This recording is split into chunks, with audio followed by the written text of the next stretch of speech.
Jazz hands, a little bit of this. We're talking theater today. Welcome to Wednesdays with Whitney. I am back in Des Moines. Yay!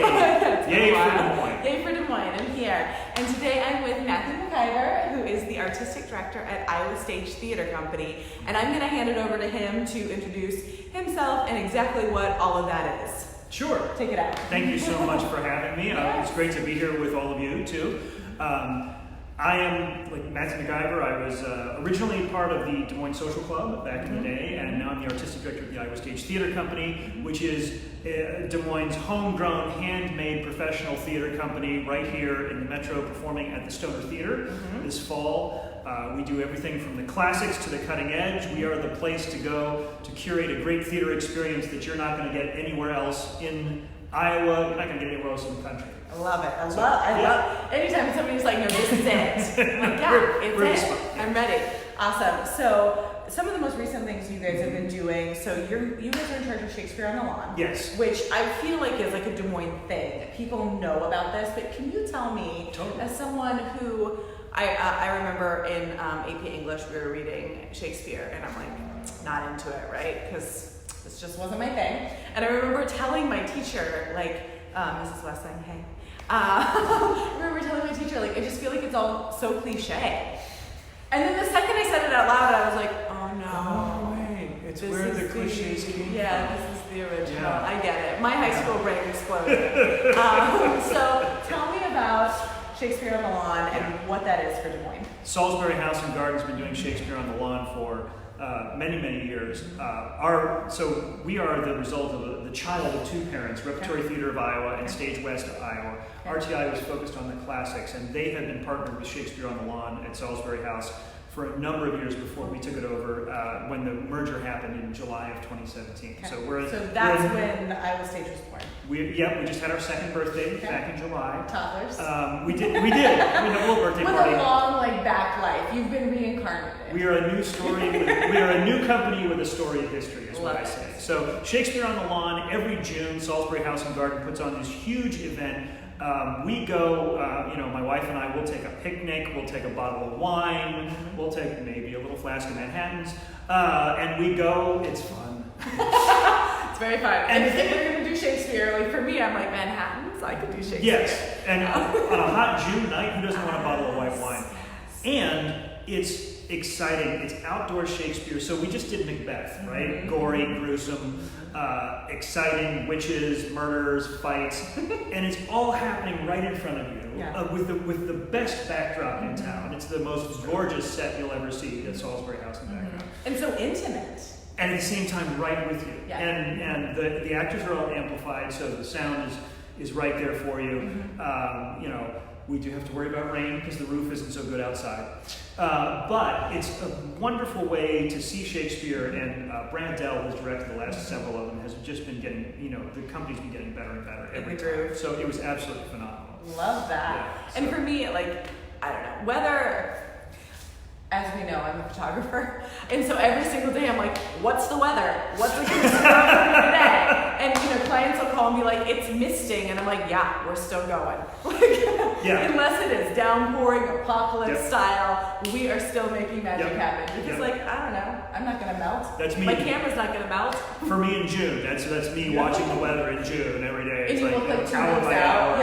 And I'm like, don't worry about it, it'll be fine. The 2 weeks out where the forecast is totally unreliable and it's going to change. And I'm still working. So we share that in common with our reactivation. And then the performance I was able to see was Disgrace, which got a lot of attention at the Chloris Awards, I have heard. Sid won for best. I don't want to. Okay, so he won for best. He won for best actor in a play. Best lead actor in a play. Extraordinary performance, Sid. This is a play by Ayad Akhtar, who's a wonderful young playwright. He's got a wonderful, it's a tremendous story. It's a New York power couple. She's an artist. He's a corporate lawyer, and it gets into issues. He's Pakistani American. She's white American, and it gets into issues of race. It gets into issues of Islam. It gets into issues of cultural appropriation. It gets into issues of representation, and it's an incredible play. Yeah. I've been wanting. Sid and I did a reading of that play years ago when it first came out, and I've been wanting to direct it ever since. So that was a dream come true, and that's really that cutting edge, modern, current writing that Stage West, our other heritage company with Repertory Theater of Iowa, was so amazing at. Yeah. So we really take seriously those two sides of our heritage, that we are the child of two parents, and we go from the classics to the cutting edge. I love that. Yeah. Well, and Disgrace for me made such a huge impact. I actually wrote an article for Lyft on it. Because that week I was having, thank you, I was just having, my pleasure. I had so many conversations about our soul and where it is in context with being in this do world. And watching that play, I just felt like I was in somebody's living room. I was in somebody, like truly you are in somebody's living room, you know, like not technically, but like the set is somebody's living room. And I was right there being confronted with just the reality of the conversations that we're not willing to have and the selves that we're not willing to be. Because we're scared. Because we're scared of the repercussions. And I was dealing with some of that stuff personally at the time. Everyone I was talking to was another person I referenced in that article. She was diagnosed with porphyria, and her conversation was, that's a blood disorder. And Claire, sorry if I'm not saying that correctly, but I love you. So she added to that conversation of like, okay, what happens when you're not your title? What happens when you're not these things? And so Disgrace just brought all of that together for me and synthesized. And like I could relate to each of the characters in their resistance and their anger and what they were dealing with. So I was really grateful for the play. And that to me is what theater is for. Like the whole reason to me to do a play is to have the conversation in the bar afterwards. The whole reason to put these stories out there is because they engage with our stories, and to do plays that make sense, not just to us, but that are an expression and exploration of what it means to be a human being in this time and place. And sometimes that means connecting to human beings in other times and places. You know, it might be 1879 Norway in the next play that we're doing.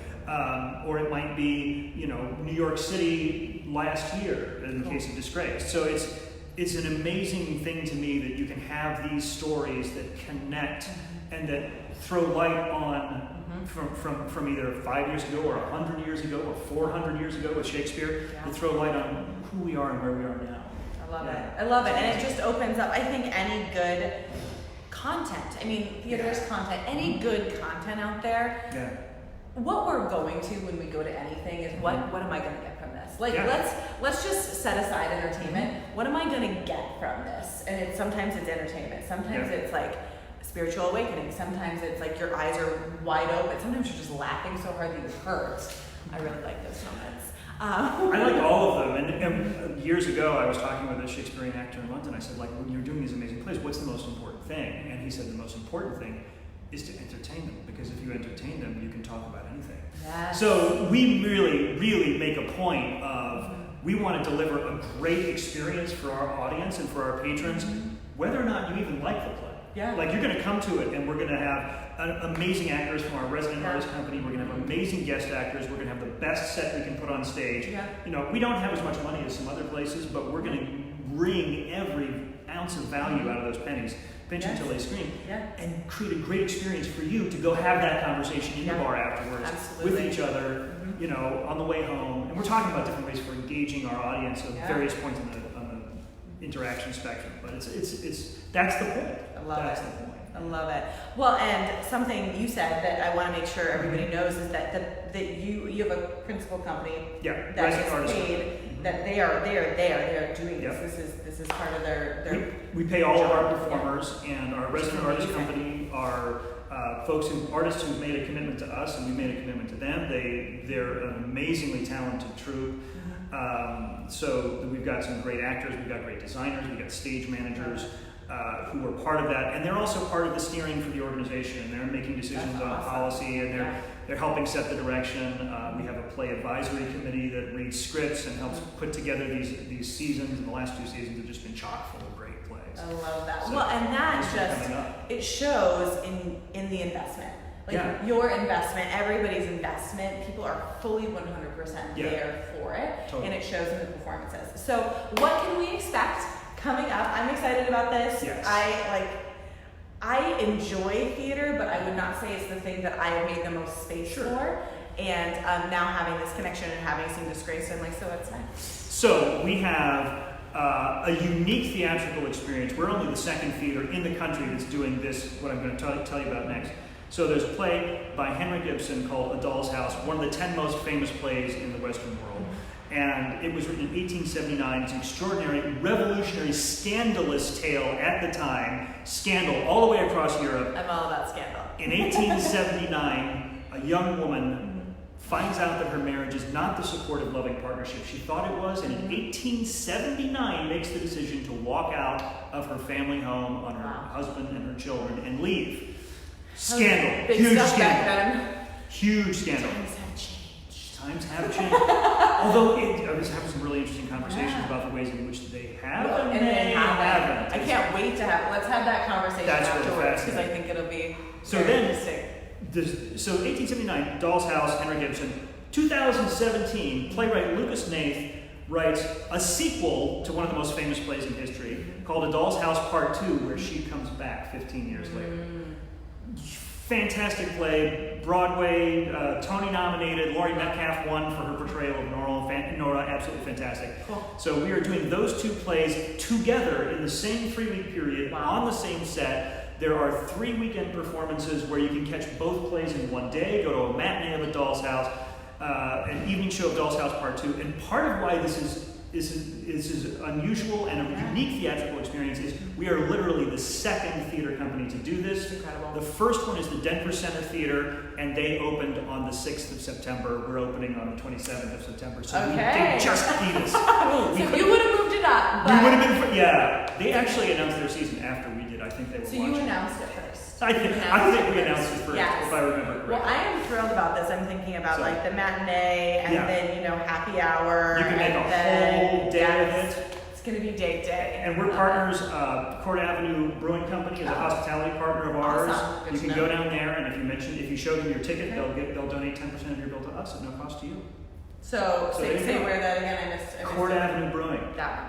Yeah, so that little known place. No, it's a great hangout. Everybody's Folks there. have been terrific. So. Awesome, I love it. Okay, so A Doll's House is coming up. Yes. If we want more information, what's the easiest place to find out the show schedule for the upcoming year? iowastage.org. iowastage.org, click on View Our Season, or I think you can just go to iowastage.org/season, and it will tell you the schedule for all the shows for the year. Click on Doll's House, click on A Doll's House Part 2. There's a small introductory video for each of them. Oh, cool. So you can get to know a little bit chat a little bit about about them. Yeah, just a little brief I like thing. a little context, and let's be honest, I don't usually read the program, so this is my style. Yeah, we're trying to connect with all kinds of different That's learners. great. So. I'm a visual Are you learner. visual? Are you I'm a visual? visual learner. I'm sort of shocked to hear that. You give me like words or a list, and I'm like, I don't know what to do with that. Well, we have pictures for you. Great. I really like pictures. Awesome. Thanks for coming out. Thank you so much for having me. I appreciate it. Yes, and I'm still in Des Moines next week.